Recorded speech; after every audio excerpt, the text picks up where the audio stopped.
Before we begin, I just want to thank you for the support. We're close to 4,000 subscribers and every one of you keeps this channel alive. If these stories speak to you, please consider subscribing. And let me know your thoughts in the comments, it truly means a lot.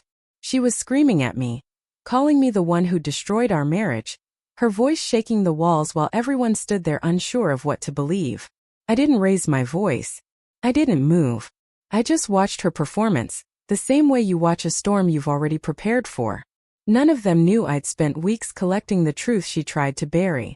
None of them knew the real reason she was so desperate to flip the story. She thought if she shouted loud enough, she could rewrite what happened. But in a few minutes they would see everything. And what I showed them that day, it made her entire world collapse right in front of them all. We met in college, back when life felt simple and every dream felt possible. She was the girl who always saved me a seat in lecture, who laughed at my stupid jokes like they were the best thing she'd heard all day. We grew up together without even realizing it.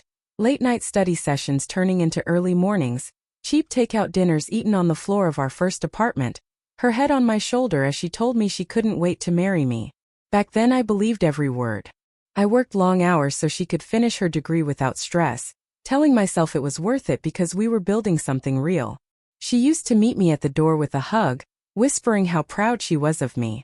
I trusted her more than anyone. That's what makes all of this harder to explain. How someone who once felt like home could become a stranger. If someone had told me then that she'd someday blame me for her own betrayal, I would have laughed at the absurdity. I thought I knew who she was. I didn't realize I was seeing the version of her she wanted me to believe in. It started with small things, the kind you almost talk yourself out of noticing. She began guarding her phone, turning it face down even in the house. Then came the sudden late nights at work, the ones she never explained. In bed she felt distant, like her body was there but her mind was already gone. Still, she said I was the one pulling away, accusing me of being cold while I was trying to reach her. Even her friends shifted around me.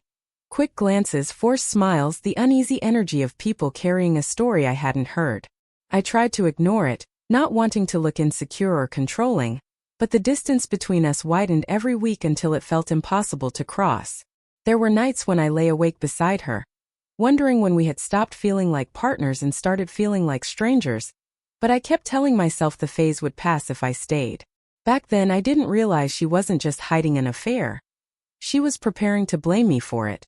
She came home one night smelling like a cologne I didn't recognize, her hair messy, her mood flickering between jittery and irritated. When I calmly asked where she'd been, she exploded, throwing accusations before I even finished the question. Her voice was sharp, aggressive, almost rehearsed. I let it go for the moment, but later, when she jumped into the shower, her iPad lit up on the couch. A message popped up from a contact saved under a fake name, and the words on the screen made my stomach drop.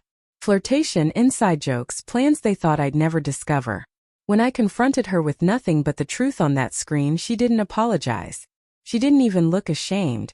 Instead, she rolled her eyes and told me I'd driven her to it, that I hadn't been emotionally present, that she deserved to feel wanted.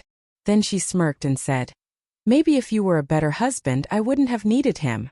The words sliced deeper than I expected, but I stayed silent, steady. That was the moment something in me shifted. That was the moment I stopped reacting and started planning. Everything after that unfolded with cold, deliberate clarity inside. He pulled back emotionally, moving through the house like a ghost while she assumed he'd simply given up. In reality, every quiet moment was spent gathering the truth she thought she'd buried. Months of messages, hotel receipts, shared photos, even voice notes where she and her affair partner mocked me for being so easy to fool. Each discovery cut deep, but it also made my focus sharper.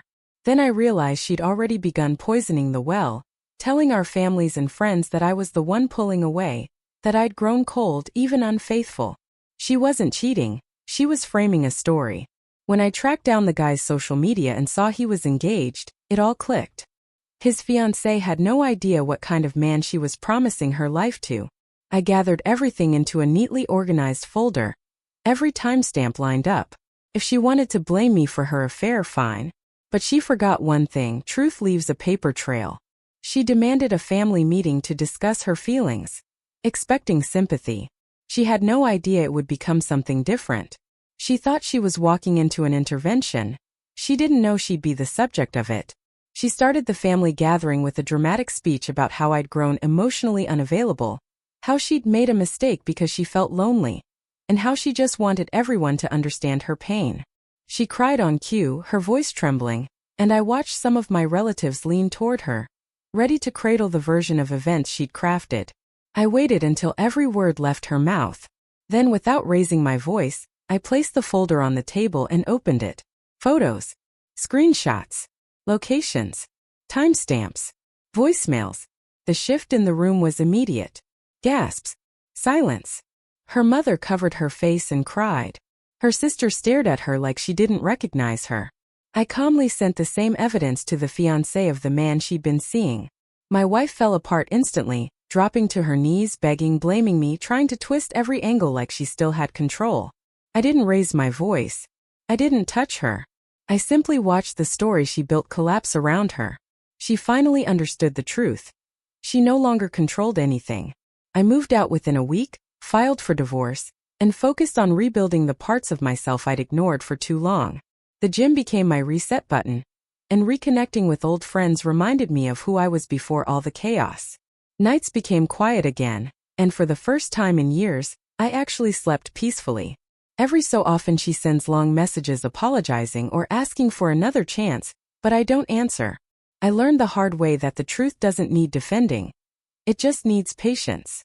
She tried to blame me for her affair, but in the end the truth blamed her. And that closure was all I ever needed to move forward again in peace.